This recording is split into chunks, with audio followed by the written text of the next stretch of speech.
നിന്നെ ഈ കളിയാക്കപ്പെട്ടതും ഈ നിന്നെ ഒഴിവാക്കപ്പെട്ടതും ഒക്കെ നിനക്കുള്ള സ്ട്രെങ്ത് ആണ്. You're so wise, ചേട്ടാ. 45 വയസ്സായി.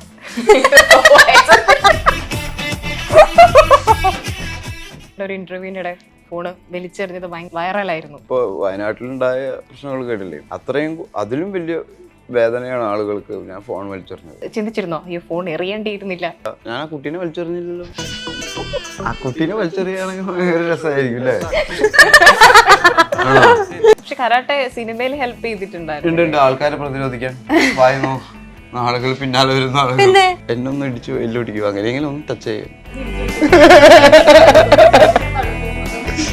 ഡാൻസ് കളിക്കുമ്പോൾ ഷൈൻ ചേട്ടൻ്റെ ഒരു മെയ് വഴക്ക് നമ്മൾ കാണുന്നത് ഈ ഭരതനാട്യമൊക്കെ പഠിച്ചതുകൊണ്ടാണ്. തുടക്കത്തിലുള്ള പതാക തൃപ്പതാക അർദ്ധപതാക കർത്തരി മുഖം.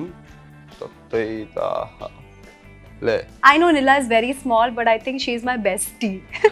Me and Nila have lot of fun together. ഇപ്പം ഗേ കപ്പിൾസ് ആയെങ്കിലും ഗേ എന്ന വിഷയമാണെങ്കിലും ആളുകൾ അതിനെ സമീപിക്കുന്ന രീതിയിൽ വലിയ മാറ്റങ്ങളൊന്നും വരുന്നതായി ഫീൽ ചെയ്യുന്നില്ലല്ലോ. എന്തുകൊണ്ടാണ് അതിനെ എതിർക്കുന്നതെന്ന് വെച്ച് കഴിഞ്ഞാൽ, സ്ത്രീയും പുരുഷനും കൂടി സംഗമിക്കുമ്പോഴാണ് ഒരു ജീവൻ ഉണ്ടാകുന്നത്. പുരുഷനും പുരുഷനും അല്ലെങ്കിൽ സ്ത്രീയും കൂടി സംഗമിക്കുമ്പോൾ ഒരു ജീവൻ ഉണ്ടാകുന്നില്ല. അല്ലാതെ നമ്മൾ അതിനെ സെക്ഷുവലായിട്ട് മാത്രം കാണുന്നതുകൊണ്ടാണ് അതിന് വൾഗാരിറ്റി ആയിട്ട് തോന്നുന്നു അല്ലേ? മീഡിയ ലോകം നോക്കിയിരിക്കുന്ന ഒരു കാര്യം എന്ന് പറയുന്നത് ഷൈൻ ചേട്ടന്റെ കല്യാണം എപ്പോഴാണ്.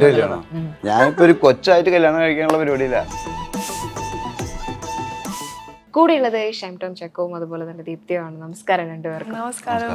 പുതിയ മൂവിയുടെ വിശേഷങ്ങളായിട്ടാണ് താനാര. അതിനു മുമ്പ് ഷൈൻ ചേട്ടാ ഇവിടെ ഞാൻ നോക്കുമ്പോൾ ഇന്റർവ്യൂവിന് കയറാൻ തുടങ്ങുമ്പോൾ ഷൈൻ ചേട്ടൻ സ്വന്തമായിട്ട് മേക്കപ്പ് മാൻ ഉണ്ടെങ്കിലും ഷൈൻ ചേട്ടൻ തന്നെയാണ് അത് എടുത്ത് വാരുന്നതും സെറ്റ് ചെയ്യുന്നതും എല്ലാം സ്വന്തമായിട്ട് സെറ്റ് ചെയ്യണമെന്ന് ഉള്ള ഒരു നിർബന്ധം ഉണ്ടോ? അതിപ്പോ എല്ലാ ആക്ടേഴ്സും എല്ലാവരും സ്വന്തമായിട്ട് തന്നെ മുടിയില്ല. പൊതുവിലെല്ലാം ടച്ചപ്പ് ഒക്കെ ചേട്ടൻ തന്നെ ചെയ്യുന്നതുണ്ട്. ഇതൊക്കെ ആക്ടേഴ്സ് തന്നെയാണ് സ്വയം ചെയ്യുക. അവര് നമ്മളെ സഹായിക്കാൻ വേണ്ടിയിട്ട് ഇതൊക്കെ ആവശ്യമുള്ള സാധനങ്ങളൊക്കെ തരും. വെറ്റ് ക്ലോത്ത് കൊണ്ട് ജസ്റ്റ് ടച്ച് ചെയ്യുന്നുള്ളൂ. നമ്മൾ മേക്കപ്പ് ഒന്നും ചെയ്യുന്നില്ല. പിന്നെ മുടിയിരുന്നത് നമ്മൾ സ്വന്തം തന്നെയാണ്. ചെറുപ്പത്തിലല്ല നമുക്ക് മുടിയിരി തരാം. സ്വയല്ലേ മുടിയിര. താനര മൂവി കാണുമ്പോൾ നമുക്ക് മനസ്സിലാവുന്നത് അതിന്റെ ഒരു പോസ്റ്റർ ഒക്കെ കാണുമ്പോൾ അതിൽ ഒരു മെയിൻ എലമെന്റ് എന്ന് പറയുന്നത് ടെലിഫോൺ ആണെന്ന് മനസ്സിലാവുന്നുണ്ട്. എന്താണ് കൂടുതൽ ഇതിന്റെ വിശേഷങ്ങൾ ഈ താനാര മൂവിയുമായി ബന്ധപ്പെട്ട് പറയുമ്പോൾ പറയാൻ പറ്റുന്നത്? താനാര മൂവി നമുക്ക് അങ്ങനെ ഒരു വ്യക്തിക്ക് പുറത്ത് പറയാൻ പറ്റാത്ത ഒരു റിലേഷൻസ് ഉണ്ടാവാറുണ്ട്. വ്യക്തികൾക്ക് ഉണ്ടാവാം, ഉണ്ടാവാതിരിക്കാം. അങ്ങനത്തെ ഒരു റിലേഷൻ ചില സമയങ്ങളിൽ ക്രൂഷ്യൽ സിറ്റുവേഷനിലേക്ക് എത്തിക്കും. അറിയാൻ പാടാത്ത നമ്മുടെ ജീവിതത്തിൽ മറ്റു വ്യക്തികൾ അത് അറിയുകയും അറിയുന്ന സമയങ്ങളിൽ അതിനെ മേക്കപ്പ് ചെയ്യാൻ വേണ്ടിയിട്ട് ഉണ്ടാക്കുന്ന നമ്മുടെ ഒരു പിന്നത്തെ ഗെയിമുകളുണ്ടല്ലോ, അതൊക്കെയാണ് താനാരോയിലെ മെയിൻ വിഷയം. ആ സമയങ്ങളിൽ എപ്പോഴും പ്രധാനമായിട്ടും ഒരു പ്രശ്നം ഉണ്ടാവാറുള്ളത് ഫോണുകളാണ് അല്ലേ? പണ്ട് ഈ മൊബൈൽ ഫോണില്ലാത്ത സമയത്ത് പിന്നെയും കുറച്ചും കൂടി ഈസി ആയിരുന്നു. പക്ഷെ ഇപ്പം മൊബൈൽ ഫോണുള്ള സമയത്ത് പെട്ടെന്ന് വീഡിയോ കോളിലേക്ക് പോകാമെന്നല്ല പറയാം. വീഡിയോ കോളിൽ വരുന്ന സമയത്താണല്ലോ. അപ്പം അങ്ങനത്തെ സിറ്റുവേഷനിൽ എന്ത് ചെയ്യും? നമ്മൾ ഫോൺ എടുക്കില്ല. ഫോണേ എടുക്കാതിരിക്കുമ്പോൾ മനസ്സിലാക്കാം അങ്ങനത്തെ പ്രശ്നങ്ങളിലാണെന്ന്. കാരണം ഏറ്റവും കൂടുതൽ ഫോൺ എടുക്കാതിരിക്കുന്നത് ഞാനാണ് അങ്ങനത്തെ സിറ്റുവേഷനിൽ. അപ്പം മറ്റു വ്യക്തികൾ ഫോൺ എടുക്കാതെ ആകുമ്പോൾ, പ്രത്യേകിച്ച് നമ്മുടെ കൂടെയുള്ള ആളുകൾ ഫോൺ എടുക്കാതെ ആകുമ്പോ എന്താ അങ്ങോട്ട് നമ്മള് ഫോൺ എടുക്കാതിരുന്നിട്ടുണ്ട്. So many times. പൊതുവെ ഫോൺ എടുക്കാൻ ഭയങ്കര മടിയുള്ള ഒരാളാണ്. എനിക്ക് മടിയൊന്നുമില്ല, കോൾ എടുക്കാനാണ് മടി. ഫോൺ എപ്പോഴും കയ്യിലുണ്ടാവും. ഒരു കോള് വന്ന് എടുക്കാൻ മടിയാണെന്നാണോ? മടി എന്ന് പറഞ്ഞു കഴിഞ്ഞാൽ എടുത്താൽ നമുക്ക് അതിന് ഉത്തരം പറയണ്ടേ, അപ്പൊ എടുക്കാതിരിക്കാം. Avoid. Simple solution. Mobile phone is for using to only not for calls now. ഈ വരുന്ന കോളൊക്കെ എടുക്കണമെന്നില്ലല്ലോ. പക്ഷെ അത്യാവശ്യം എന്തിനാണ് ഒരാൾ നമ്മളെ വിളിക്കുന്നതെന്ന് അറിയാൻ നമ്മൾ കോൾ എടുക്കണ്ടേ? എന്തിനാണ് നമ്മളെ വിളിക്കുന്നത് നമുക്ക് അറിയാവുന്നതുകൊണ്ടാണോ നമ്മൾ കോൾ എടുക്കാത്തത്? ഒരാൾ പെട്ടെന്ന് അത്യാവശ്യം വന്ന് വിളിക്കുകയാണ്, നമുക്ക് പെട്ടെന്ന് മനസ്സിലാവില്ലല്ലോ ഇയാൾക്ക് നമ്മൾ ആവശ്യമുള്ളത് കൊണ്ടാണ് വിളിക്കുന്നത് എന്നുള്ളത്. നമ്മൾ പെട്ടെന്നുള്ളൊരു പ്രത്യേക സാഹചര്യത്തിൽ വലിയൊരു അത്യാവശ്യം നിറവേറ്റിക്കൊണ്ടിരിക്കുമ്പോൾ അങ്ങനെ വിളിക്കുമ്പോൾ അതിലും വലിയ അത്യാവശ്യം മറ്റൊരു വ്യക്തിക്ക് ഉണ്ടാവേണ്ട കാര്യമില്ലല്ലോ. നമുക്ക് ഫോൺ എടുക്കാതിരിക്കുമ്പോൾ നമ്മളൊരു പ്രധാനപ്പെട്ട വിഷയത്തിലാണെന്നുള്ളത് മനസ്സിലാവില്ലേ? പിന്നെ അപ്പം തന്നെ വീണ്ടും വീണ്ടും വിളിച്ചോണ്ടിരിക്കണം അല്ലേ? അപ്പൊ അങ്ങനത്തെ സാഹചര്യങ്ങളിൽ നമുക്ക് എടുക്കാതിരിക്കാനേ പറ്റുള്ളൂ. കാരണം എടുത്തിട്ട് നുണ പറയൽ ഭയങ്കര ബുദ്ധിമുട്ടല്ലേ. അതുകൊണ്ടാണ് ഫോൺ എടുക്കാത്തത്. ഈ ഫോണിന്റെ കാര്യം പറഞ്ഞപ്പോൾ ഞാനൊരു കാര്യം ഓർത്തേ. ഷൈൻ ചേട്ടൻ ഒരു ഇന്റർവ്യൂവിനിടെ ഫോണ് വലിച്ചെറിഞ്ഞത് ഭയങ്കര വൈറലായിരുന്നു. അത് കഴിഞ്ഞിട്ട് ചിന്തിച്ചിരുന്നോ ഈ ഫോൺ എറിയേണ്ടിയിരുന്നില്ല? ഇല്ല, കാരണം നമ്മള് ഇപ്പൊ വയനാട്ടിലുണ്ടായ പ്രശ്നങ്ങൾ കേട്ടില്ലേ, അത്രയും അതിലും വലിയ വേദനയാണ് ആളുകൾക്ക് ഞാൻ ഫോൺ വലിച്ചെറിഞ്ഞത്. ഇവിടെ കുട്ടികളെ വലിച്ചെറിയുന്നു, ആളുകളെ വലിച്ചെറിയുന്നു, വെട്ടിക്കൊല്ലുന്നു, അതിലൊന്നും പ്രശ്നമില്ല. എന്റെ മൊബൈൽ ഫോൺ എന്റെ ഫോൺ ഞാൻ എറിഞ്ഞതിലാ ബുദ്ധിമുട്ട്. അത് വേറെ ആളുടെ ഫോണും കൂടിയല്ല. പലപ്പോഴും ഞാൻ ശ്രദ്ധിച്ചിട്ടുണ്ട്, നമ്മുടെ കയ്യിൽ നിന്ന് ഫോൺ വീഴുമ്പോൾ ആൾക്കാരെ നെഞ്ച തകരണം. ഇപ്പൊ ഞാനാ വീഴണമെങ്കിൽ നെഞ്ച് തകരില്ല, നമ്മൾ ചിരിക്കല്ലേ ഉള്ളൂ. അപ്പൊ എന്തിനാണ് ഈ ഫോണിനോട് ഇത്രയും അധികം അറ്റാച്ച്മെന്റ്? പക്ഷെ ഇപ്പൊ ആളുകൾക്ക് ഫോണിനോടാണല്ലോ അറ്റാച്ച്മെന്റ് കൂടുതൽ. അതിന് കാണിക്കാൻ വേണ്ടിയിട്ടാണ് ഞാനത് വലിച്ചെറിഞ്ഞത്. എന്നോട് ആ കുട്ടി ചോദിച്ചു ഫോണിന് ഇഷ്ടമാണോ? ഇഷ്ടമല്ല. ഞാൻ ആ കുട്ടീനെ വലിച്ചെറിഞ്ഞില്ലല്ലോ. ആ കുട്ടീനെ വലിച്ചെറിയാണെങ്കിൽ ഭയങ്കര രസമായിരിക്കും അല്ലേ? നല്ലത് ഫോൺ വലിച്ചെറിയണതാണ്. ലോജിക് ഉണ്ട്. റോഡിലൊരാള് ബൈക്കിൽ വീഴുമ്പോഴോ എന്താണെങ്കിലും നമ്മൾ അത്രയ്ക്ക് അങ്ങനെ നെട്ടാറില്ല. പക്ഷെ ഫോൺ വീണിട്ട് ആൾക്കാർ എന്റെ നെഞ്ച് തകർന്നു പോയിരുന്നു. അത് ഫോണും കാറും ബൈക്കും ഒക്കെ അല്ലേ. ആളുകൾ വീഴുമ്പോഴല്ലേ നമ്മളുടെ നെഞ്ച് പെടേണ്ടതിരിക്കും. ആളുകള് അങ്ങനെ ആക്സിഡന്റലി വീഴുമ്പോഴും അവരുടെ ജീവിതത്തിൽ തകർച്ചകളും ഉണ്ടാകുമ്പോഴാണ് നമ്മുടെ മനസ്സ് വേദനിക്കേണ്ടതും നമ്മൾ അതില് അവരെ സപ്പോർട്ട് ചെയ്യേണ്ടതും ചെയ്യേണ്ടതും. Phone It's just a non-living thing, materialistic. പക്ഷെ നമ്മളെല്ലാം മെറ്റീരിയലിസ്റ്റ് ഒരു ലോകത്താണല്ലോ. We are, yes. അത് ഇത്രയും വലിയ പ്രശ്നമായത്. അല്ലാതെ ആൾക്കാരെ പിച്ച് ചീന്തുമ്പോഴോ പേന കൊണ്ട് കുത്തി എഴുതുമ്പോഴോ ഒന്നും ആൾക്കാർക്ക് പ്രശ്നമില്ല. അതൊക്കെ അവർക്ക് എൻജോയ്മെന്റാ അല്ലേ? ഒരാളെ കുറിച്ച് ലിറ്ററലി റേപ്പ് എന്ന് പറയില്ല, എന്താണ്, പ്രത്യേകിച്ച് പെൺകുട്ടികൾ നേരിടുന്ന ഒരു കാര്യമാണ്. ഇപ്പൊ എന്തെങ്കിലും ഒരു ഇഷ്യൂ വരുമ്പോ അവരെ ലിറ്ററലി റേപ്പ് ചെയ്യും. അവരുടെ ദേഹത്ത് പോലും തൊടാതെ എഴുതി കൊല്ലാന്ന് പറയും, എഴുതി റേപ്പ് ചെയ്യാന്ന് പറയും. മറ്റേ ആള് ചെയ്യുന്നതിനേക്കാൾ കൂടുതലാണ് അത് എഫക്ട് ചെയ്യുക. അതിലൊന്നും പ്രശ്നമില്ല. ഇങ്ങനത്തെ പ്രശ്നങ്ങളാണ് പ്രശ്നം. മൊബൈൽ ഫോൺ വലിച്ചെറിഞ്ഞു, ഇതൊക്കെയാണ് വിഷയം. പക്ഷെ അത് എങ്ങനെയാണ് ആ സാഹചര്യത്തിലേക്ക് എത്തുന്നത്? എന്തിനാണ് ഞാൻ അത് വലിച്ചെറിഞ്ഞത്? ഞാൻ വലിച്ചെറിഞ്ഞത് മുന്നിൽ ഒരു ലോൺ ഉണ്ട്, ആ ലോണിലേക്കാണ് എറിഞ്ഞത്. ഫോണിനൊന്നും പറ്റൊന്നുമില്ല. പക്ഷെ കാണുന്നവര് വിചാരിച്ച് ഫോൺ നിസ്സാരമായി വലിച്ചെറിഞ്ഞു. ഇപ്പൊ ദീപ്തിയിലേക്ക് വരികയാണെങ്കിൽ ദീപ്തി ഇതിൽ കുറച്ചൊരു കോമിക് ആയിട്ടുള്ള ഒരു ക്യാരക്ടർ ചെയ്യുന്ന പോലെ തോന്നിയിട്ടുണ്ട്. കാരണം ദീപ്തി എന്റെ പറഞ്ഞിട്ടുണ്ട് മാറ്റങ്ങൾ സംഭവിക്കുന്ന നല്ല ക്യാരക്ടറുകൾ ചെയ്യണമെന്ന് ഭയങ്കരമായി ആഗ്രഹിക്കുന്നുണ്ട്. അപ്പൊ താനാര അതിൽ എത്രത്തോളം ഹെൽപ്പ് ചെയ്തിട്ടുണ്ട്? ഒരുപാട് ഹെൽപ്പ് ചെയ്തിട്ടുണ്ട്. ഇതെന്റെ ഫസ്റ്റ് ടൈം ആണ്, ഞാൻ കോമഡി ഇതുവരെ അറ്റംപ്റ്റ് ചെയ്തിട്ടില്ല. സോ അത് ഒരു ഫസ്റ്റ് ടൈം ആണ്. പിന്നെ ഈ ഇങ്ങനത്തെ ക്യാരക്ടർ നിങ്ങൾക്ക് മൂവിയിൽ കാണാൻ പറ്റും. I have not done something like that മലയാളത്തിൽ. സോ അതൊരു വേറെ ക്യാരക്ടർ ഉണ്ടായിരുന്നു. So I was very happy because ഞാൻ ഓൾറെഡി പണ്ട് പറഞ്ഞിട്ടുണ്ട്, ഐ എം ഷുവർ ഷൈൻ ചേട്ടൻ also will agree, as an actor എപ്പോഴും സെയിം ആയിട്ട് നമുക്ക് ചെയ്യാൻ തോന്നുന്നില്ല.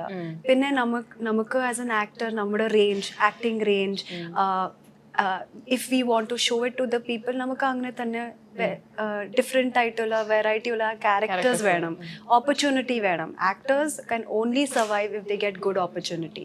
ഇഫ് ചേട്ടൻ never got the opportunities he got, he wouldn't be sitting here today. So as an actor എപ്പോഴും നമുക്ക് അങ്ങനെയാണ്, നമുക്ക് ഡിഫറെൻ്റ് ആയിട്ട് ക്യാരക്ടർ വേണം, നല്ല ടീം വേണം, നല്ല സ്റ്റോറി വേണം. കഥാപാത്രം ഓൾസോ ഇമ്പോർട്ടൻ്റ് ആണ്, പക്ഷെ നമ്മുടെ സ്റ്റോറി ഓൾസോ ഇമ്പോർട്ടൻ്റ് ആണ്. സോ ഐ തിങ്ക് ഈ മൂവിയിൽ എല്ലാം ഉണ്ട്. So I was like definitely എനിക്കത് ചെയ്യണം. പിന്നെ അടുത്ത മൂവിയിൽ ഞാൻ കുറച്ച് അടുത്ത് എക്സ്പെരിമെന്റ് ചെയ്യാം. ഓക്കെ. ഷൈൻ ചേട്ടൻ ഈ സിനിമയിൽ, ഷൈൻ ചേട്ടൻ ഇപ്പോൾ ദീപ്തിയുടെ ഡാൻസ് ഉണ്ട്, പക്ഷെ ഷൈൻ ചേട്ടൻ്റെയും ഡാൻസ് ഉണ്ട്. ചേട്ടൻ കുച്ചിപ്പുടി, ഭരതനാട്യം ഇതൊക്കെ പഠിച്ചിട്ടുണ്ടായിരുന്നു? Bharatanatyam, Mohiniyattam, Kuchipudi. Oh, you studied? എത്ര വർഷം പഠിച്ചിട്ടുണ്ട്?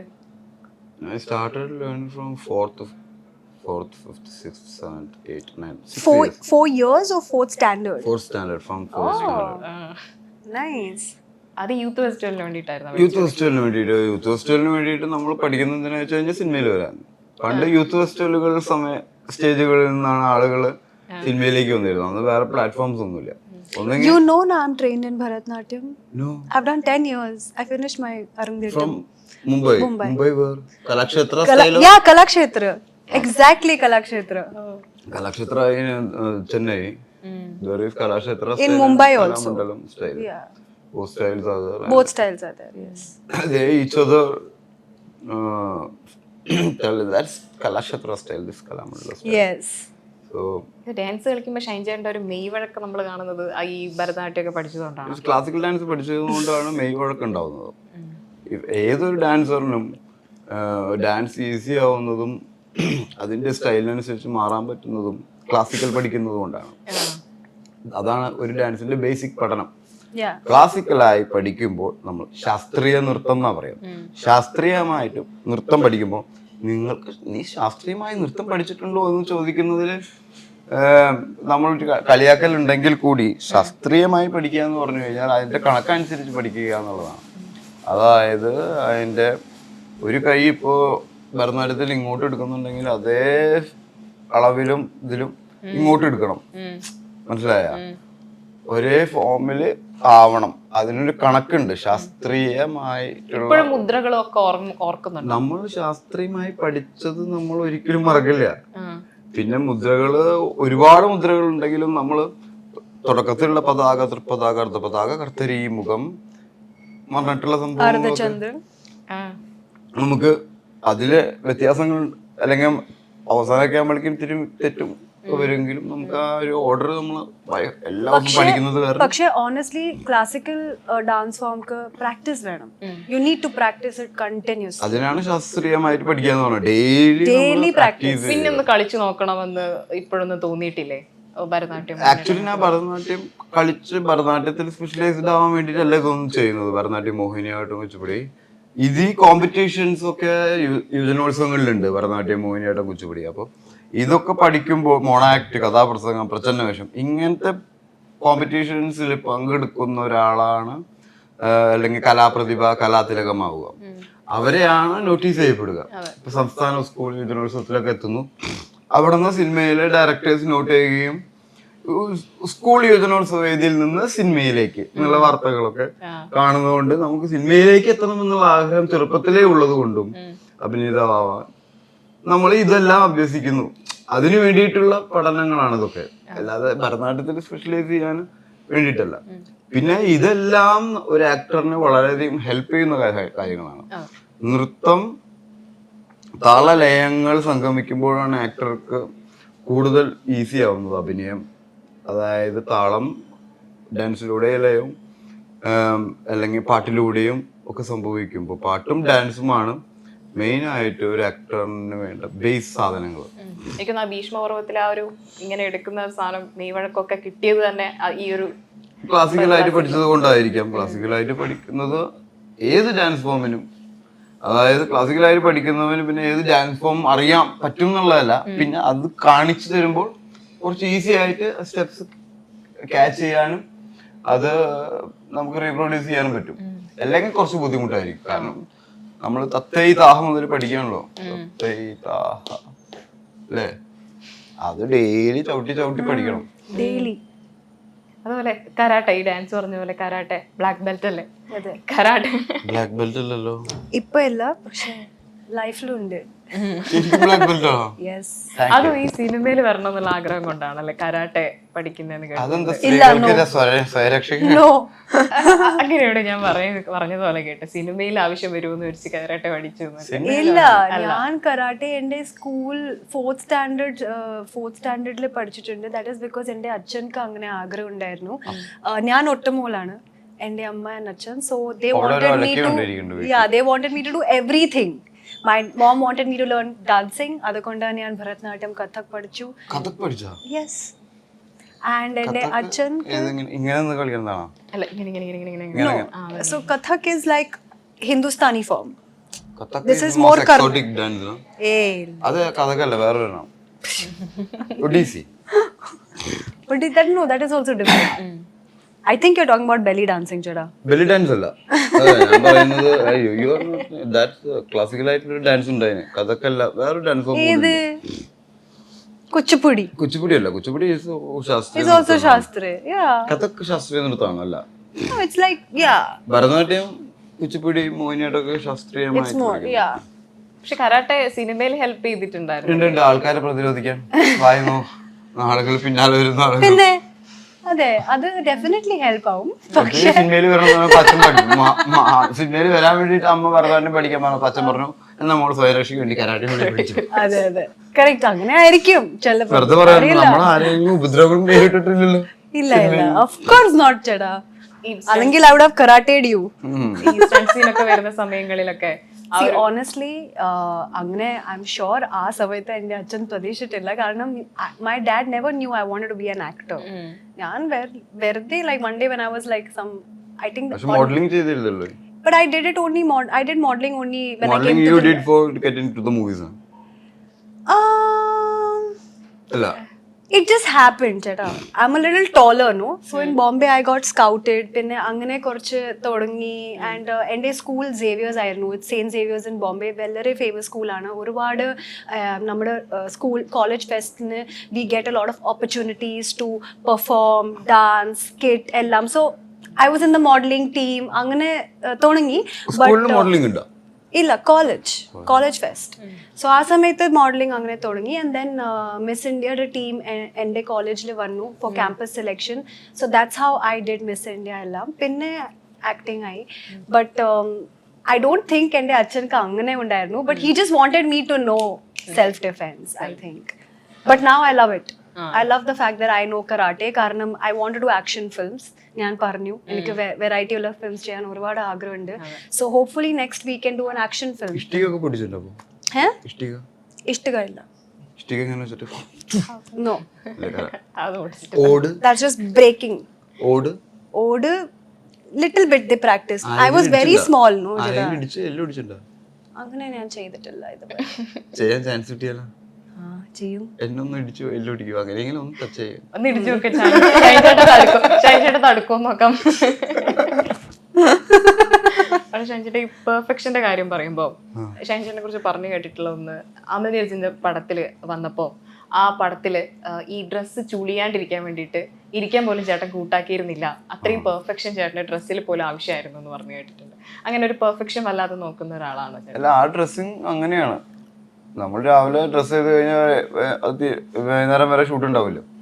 അപ്പോൾ ആ ഡ്രസ്സിന്റെ ഒരു സ്റ്റൈലിംഗ് എന്ന് പറഞ്ഞു കഴിഞ്ഞാൽ ഇവിടെയൊക്കെ ഇങ്ങനെ നല്ല സ്റ്റഡി ആയിട്ട് നിൽക്കണം. പിന്നെ കുറച്ച് കയറ്റിയാണ് അന്നത്തെ കാലത്തിലെ പാൻറ്റ്സ് വരുന്നത്. അപ്പോൾ നമ്മൾ ഇപ്പോൾ ഇങ്ങനെ ഈസി ആയിട്ടുള്ള ചെയർസിലൊക്കെ ഇരുന്ന് കഴിഞ്ഞാൽ അതിൽ ചുളി വരും. അപ്പോൾ നമുക്ക് തന്നെ സ്ക്രീനിൽ കാണുമ്പോൾ അത് രസം ഉണ്ടാവില്ല. അപ്പം അതിനു വേണ്ടി ചെയ്യുന്നതാണ്. അയാൾ ഒരു ആക്ടർ അയാളുടെ ഡ്രസ്സ് പോലും ക്യാരി ചെയ്യാൻ പറ്റില്ലെങ്കിൽ എങ്ങനെ ക്യാരക്ടർ ക്യാരി ചെയ്യാം? ഒരു ക്യാരക്ടറിന് വേണ്ട ഡ്രസ്സും അതാണ് ഒരു ആക്ടർ ആദ്യമായിട്ട് ക്യാരി ചെയ്യേണ്ടത്. അത് ക്യാരി ചെയ്യുമ്പോഴാണ് വേറൊരു ക്യാരക്ടർ ആവുന്നത്. അപ്പൊ അത് അയാളുടെ ഉത്തരവാദിത്തമാണ്. അത് അയാളുടെ ഡെഡിക്കേഷൻ എന്ന് പറയാൻ പറ്റില്ല, ഉത്തരവാദിത്തമാണ്. അത് എന്തായാലും ചെയ്യേണ്ടതാണ്. ഡെഡിക്കേഷൻ ഇതൊക്കെ ചെയ്യാൻ വേണ്ടി അയാളുടെ ജീവിതം അയാൾ വേറൊന്നിലേക്കും തിരിച്ചു വിടാതെ ഇതിനു വേണ്ടി മാത്രം ജീവിക്കുന്നതാണ്. അതിൻ്റെ ഉള്ളിൽ സംഭവിക്കുന്നതൊന്നും ഡെഡിക്കേഷൻ അല്ല. അത് നമ്മൾ ഇഷ്ടം കൊണ്ട് ചെയ്യുന്ന കാര്യങ്ങളാണ്. നമുക്ക് അത്ര കഷ്ടപ്പാടില്ല. അതുകൊണ്ട് അതൊന്നും ഇഷ്ടമുള്ള സാധനം ചെയ്യുമ്പോൾ കഷ്ടപ്പാടില്ല. ഇഷ്ടമില്ലാത്ത കാര്യം ചെയ്യുമ്പോൾ നമ്മൾ കഷ്ടപ്പാടും. അത് കഷ്ടപ്പാട് നമുക്ക് കഷ്ടപ്പാടായിട്ട് തോന്നില്ല ഇഷ്ടമുള്ള കാര്യമായതുകൊണ്ട്. അതുപോലെ ഈ ലിറ്റിൽ ഹെഡ്സ് അതില് ഒരു ഗേയുടെ കഥാപാത്രമാണ് ചേട്ടൻ ചെയ്തത്. പക്ഷെ നമ്മൾ കാതൽ വന്നപ്പം നമ്മൾ ആ ഒരു പോർട്ടും അതുപോലെ ആ ഒരു ക്യാരക്ടറും ഒക്കെ നമ്മൾ വലിയ രീതിയിൽ ചർച്ച ചെയ്തെങ്കിൽ പോലും ലിറ്റിൽ ഹെഡ്സ് വന്നപ്പോൾ നമ്മൾ ഈ വിഷയം അധികം ചർച്ച ചെയ്യപ്പെടാതെ പോയല്ലോ. അതിലൊരു വിഷമം തോന്നി. കാരണം അത് ഒരു ചർച്ച ചെയ്യപ്പെടേണ്ട ഒരു പ്ലോട്ടായി. ചർച്ച ചെയ്യപ്പെടേണ്ട കാര്യമൊന്നുമില്ലേ. അതിൽ കുറച്ചും കൂടി ഇമോഷണൽ ആയിട്ടല്ലേ അതിനെ കാണിച്ചിട്ടുള്ളത്. ഇതിലാകുമ്പോൾ കുറച്ച് നമ്മൾ ഫണ്ണി ആയിട്ടാണ് അതിനെ അവതരിപ്പിച്ചിട്ടുള്ളത്.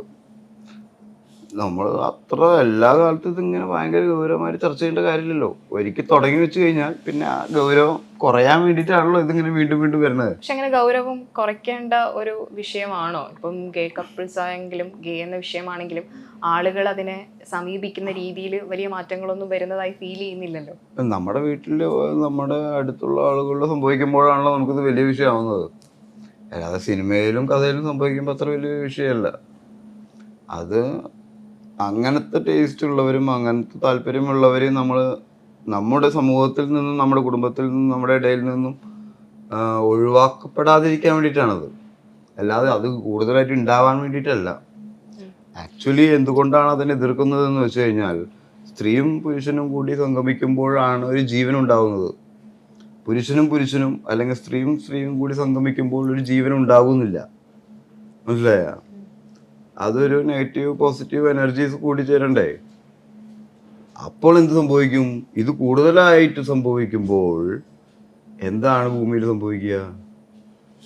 പുതിയ ജീവനുകൾ ഉണ്ടാവില്ല. കാലക്രമേണ മനുഷ്യജീവൻ അപ്രത്യക്ഷമാവും. മനുഷ്യജന്മം ഇല്ലേ?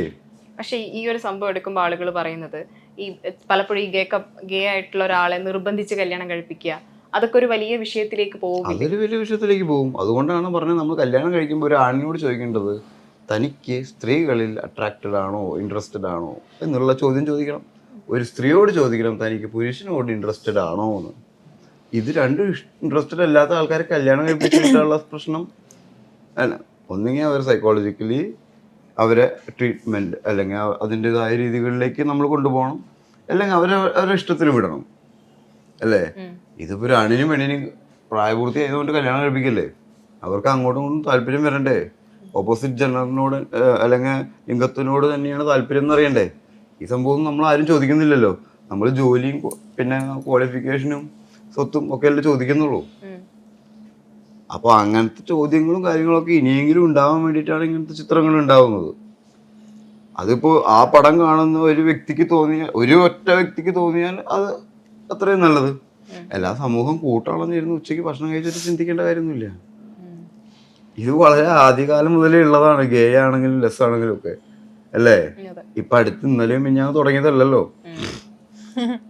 പത്മരാജന്റെ തന്നെ ഒരു പടത്തിലുണ്ട് ഇതിനു മുന്നിൽ റിലേഷൻ കാണിച്ചിട്ടുണ്ട് വളരെ നന്നായിട്ട്. വേറെ ഒരു ആണും പെണ്ണും റിലേറ്റഡ് ആവുന്ന പോലെ തന്നെയാണ് ഒരു പെണ്ണും റിലേറ്റഡ് ആവുന്നത്.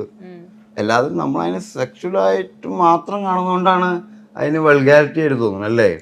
ഇപ്പൊ ഒരു ഗേ കപ്പിൾ എന്ന് പറയുമ്പോൾ ആണ് സെക്സ്, അതല്ലല്ലോ. ഏറ്റവും അധികം വ്യക്തികൾ നമ്മളുടെ ഇഷ്ടത്തിലാണല്ലോ ആവുന്നത്, അല്ലേ? പക്ഷെ നമ്മളെല്ലാം കാണുന്നത് സെക്സിലൂടെയാണ്. സെക്സ് എന്നുള്ള സാധനം ആലോചിക്കുമ്പോൾ അവര് റിലേറ്റഡ് ആവുന്നു. ഇപ്പോൾ ആണും പെണ്ണും പ്രേമിക്കുന്നത് പോലെ തന്നെ ഒരു ആണും പ്രേമിക്കുന്നത്, അല്ലെങ്കിൽ ഒരു പെണ്ണും പ്രേമിക്കുന്നത്, അതിൽ വലിയ പ്രശ്നങ്ങളൊന്നും കാര്യങ്ങളൊന്നുമില്ല. നമ്മുടെ ചിന്താഗതിയിൽ മാറ്റങ്ങൾ വരുത്താൻ വേണ്ടിയിട്ട്, അല്ലെങ്കിൽ മാറ്റങ്ങൾ വരാൻ വേണ്ടിയിട്ടാണ്. പിന്നെ നമ്മൾ ഇതൊക്കെ എല്ലാം മാറണമെന്ന് വിചാരിച്ച് ചെയ്യണതൊന്നുമല്ല ഒരു പടം.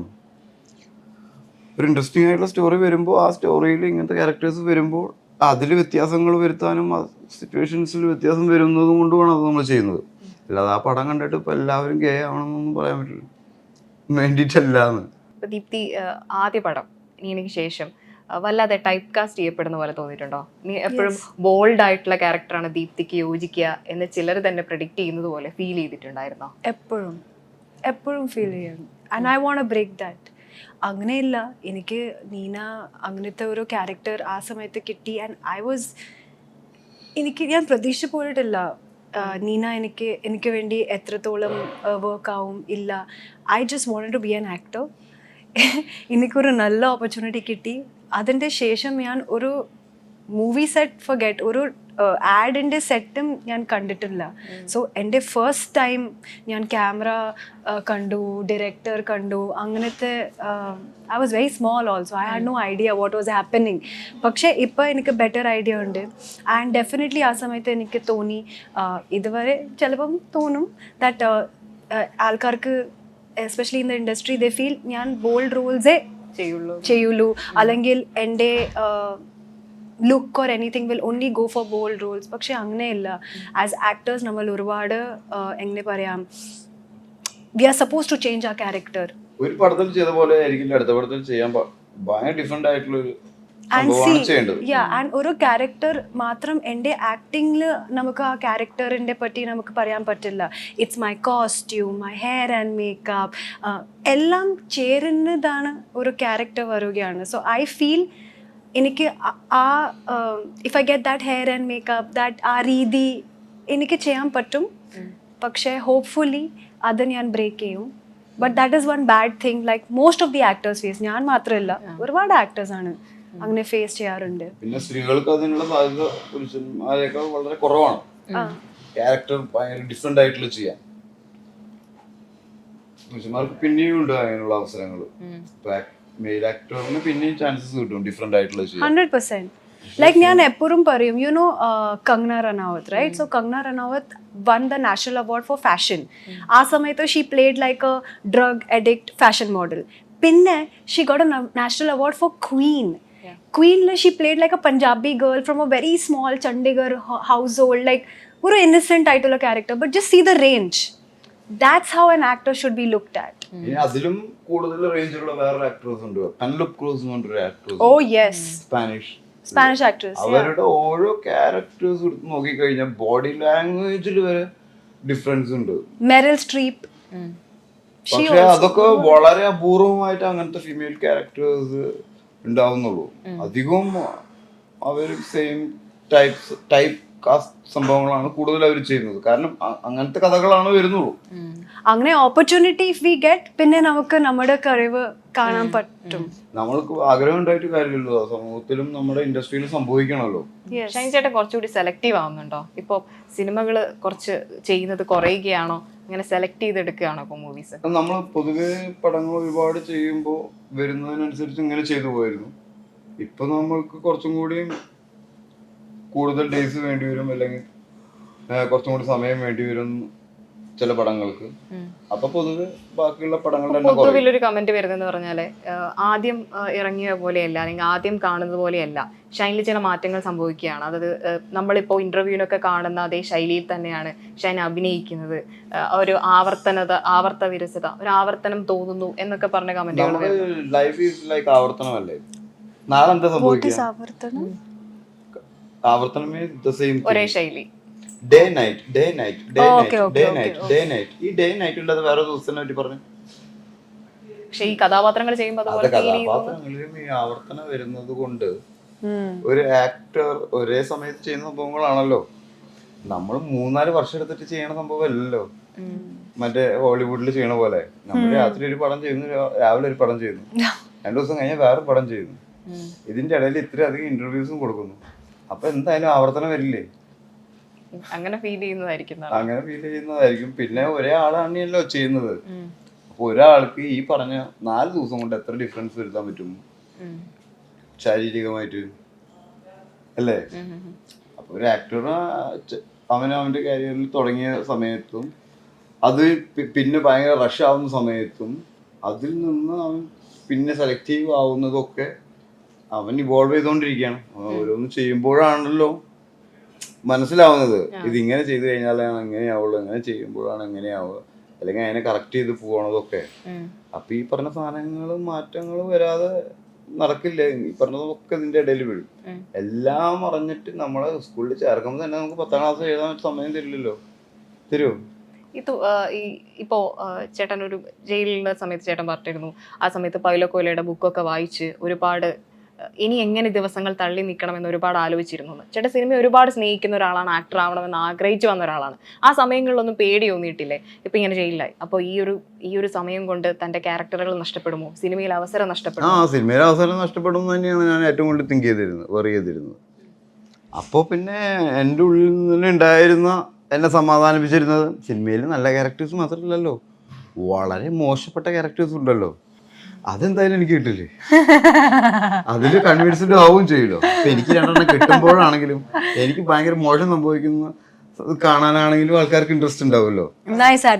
അല്ലേ? അങ്ങനെ നമ്മുടെ ഉള്ളിൽ തന്നെ നമ്മൾ അതിനൊരു ഉത്തരം കണ്ടെത്തും. പുറത്തുനിന്ന് ഒരാൾ പറയുന്നതുകൊണ്ട് സമാധാനം കിട്ടില്ല. ദാറ്റ് ഈസ് അവർ ഇന്നർ കോൾ എന്ന് പറയും, നമ്മുടെ ഉള്ളിലുള്ള ശക്തി. അത് നമ്മളെ അങ്ങനെയുള്ള സമയങ്ങളിൽ സഹായിക്കും. പിന്നെ ജീവിതത്തിൽ എന്ത് സംഭവിക്കുമ്പോഴും നമ്മൾ അതിനെ നമ്മൾക്ക് ഇഷ്ടമുള്ള, നമുക്ക് ചെയ്യാൻ ഇഷ്ടമുള്ള സാധനത്തിലേക്ക് ഇടുക എന്നുള്ളതാണ്. ഇപ്പൊ കോടതിയിൽ കൊണ്ടുപോകുമ്പോൾ ഞാൻ ചോദിക്കും, this is a scene like in a movie. അങ്ങനെ ഹെൽപ്പ് ചെയ്യും. മനസ്സിലായോ? രംഗം പോലെ അങ്ങോട്ട് കാണും. ചില സമയങ്ങളിൽ അതിന്റെ ഡെപ്തും അല്ലെങ്കിൽ അതിന്റെ ബുദ്ധിമുട്ടൊക്കെ നമുക്ക് ഉണ്ടാവും. നമുക്ക് ബുദ്ധിമുട്ട് എപ്പോഴും ഉണ്ടാവും ഒരു പ്രശ്നത്തിൽ വിടുമ്പോൾ. പക്ഷെ അത് കാലക്രമേണ ആ ബുദ്ധിമുട്ട് എന്തായാലും മാറും എന്ന് മനസ്സിലാവുന്നതാണ് ഒരു ലൈഫിൽ നമ്മൾ പഠിക്കേണ്ട സാധനം. ഒരിക്കലും അത് നിലനിൽക്കില്ല.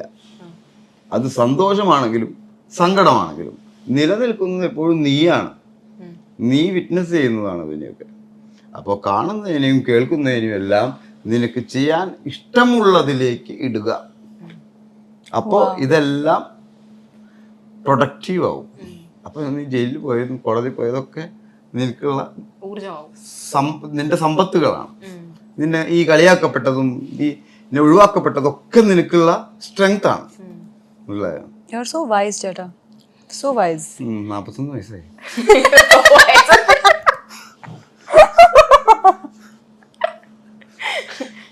ഫ്രണ്ട്ഷിപ്പിന്റെ ഒരു കാര്യം പറയുമ്പോൾ എനിക്ക് ഇന്നലെ ഒരു വീഡിയോ എന്റെ പെട്ടെന്ന് എന്റെ കണ്ടിട്ടു. അതായത് പേളിമണിയുടെ വീട്ടിൽ പോയപ്പോ ബേബി ഹെയർ ചെയ്ത് പേളിയായിട്ടുള്ള ഒരു ഫ്രണ്ട്ഷിപ്പ് എത്രത്തോളം ഭയങ്കര എനർജറ്റിക് ആണ്.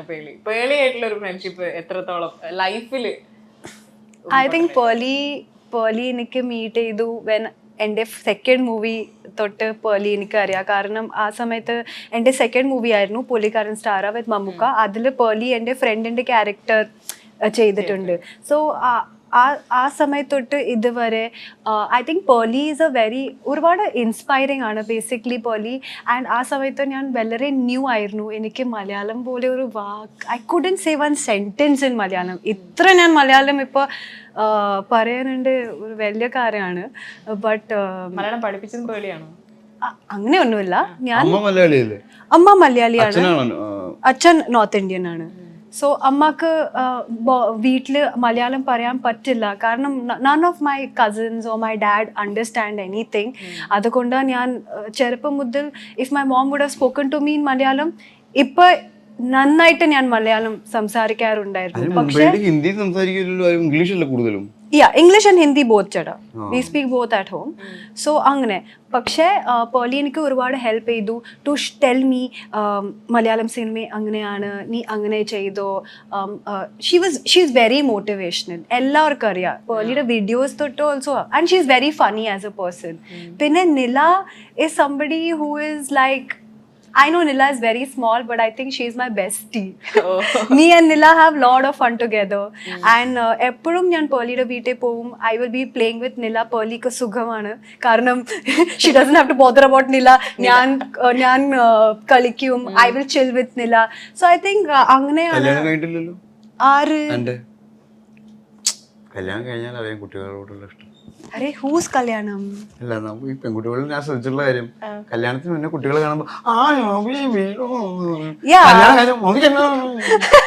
അതെനിക്കറിയാം. കല്യാണം കഴിഞ്ഞ അടിയായിരിക്കും. ഇപ്പൊ എന്റെ അനിയത്തിക്ക് മൂത്ത അനിയത്തിക്ക് കൊച്ചുണ്ടാവുമ്പോ അറിയാലോ, അല്ലെങ്കിൽ വീട്ടിലേക്ക് ഏതെങ്കിലും ആരെങ്കിലും ഗസ്റ്റ് ഒക്കെ വന്നു കഴിഞ്ഞാൽ കൊച്ചുങ്ങളൊക്കെ ആയിട്ട് വരുമല്ലോ. അപ്പൊ എന്റെ താഴെ അനിയത്തി താഴെ വെക്കില്ല.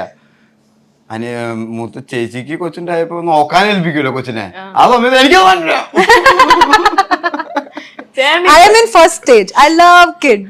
അത് സ്ഥിരമായിട്ട് വീട്ടിൽ വരുമ്പോഴത്തെ കാര്യമല്ല പറഞ്ഞു. ചേട്ടൻ ഈ ഫ്രണ്ട്ഷിപ്പ് ഡേ അങ്ങനത്തെ ആഘോഷങ്ങളൊക്കെ എങ്ങനെയാ ഫീൽ ചെയ്യാറ്? ഫ്രണ്ട്ഷിപ്പ് ഡേ എല്ലാ ദിവസവും ഫ്രണ്ട്ഷിപ്പ് ഡേ ആണ്. അതെയോ ചേട്ടാ? എല്ലാ ദിവസവും ഫ്രണ്ട്ഷിപ്പ് ഡേ? ആക്ച്വലി നമ്മൾ ഫ്രണ്ട്സിനെ ഉണ്ടാക്കാൻ വന്നതല്ല കേട്ടോ. ഇവിടെ ഫ്രണ്ട്സിനൊക്കെ നമ്മൾ ഉണ്ടാക്കുകയാണെങ്കിൽ നമ്മൾ സ്കൂൾ ടൈമിൽ ഉണ്ടാക്കണം.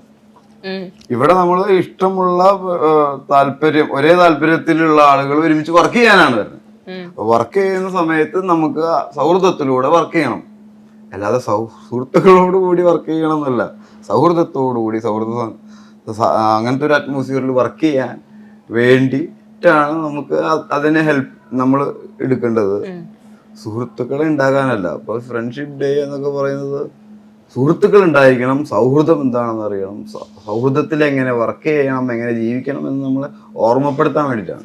അല്ലാതെ ഫ്രണ്ട്ഷിപ്പ് ഡേ 2 ഫ്രണ്ട്സിനെ കൂടുതൽ ഉണ്ടാക്കുക, അല്ലെങ്കിൽ ഫ്രണ്ട്സിനോടൊക്കെ നമുക്കുള്ള ഫ്രണ്ട്സിനോട് മെസ്സേജ് അയക്കുക, അങ്ങനത്തെ പരിപാടികളല്ല.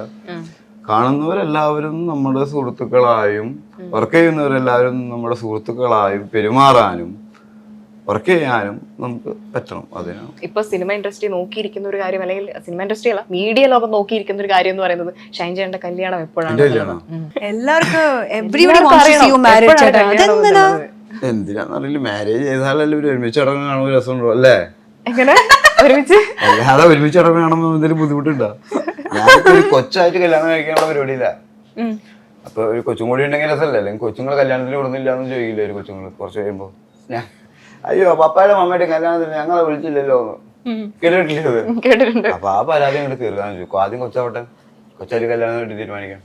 ഓക്കെ കൊച്ചാനുള്ള ശ്രമത്തില്ല, ഈ കൊച്ചായില്ലെങ്കില. ഓക്കെ, അപ്പൊ താനാര സിനിമയ്ക്ക് എല്ലാവിധ ആശംസകളും നേരുകയാണ്. സമയം കഴിഞ്ഞു. അപ്പൊ എല്ലാവിധ ആശംസകളും നേരെയാണ് രണ്ടുപേർക്കും. Thank you. Thank you.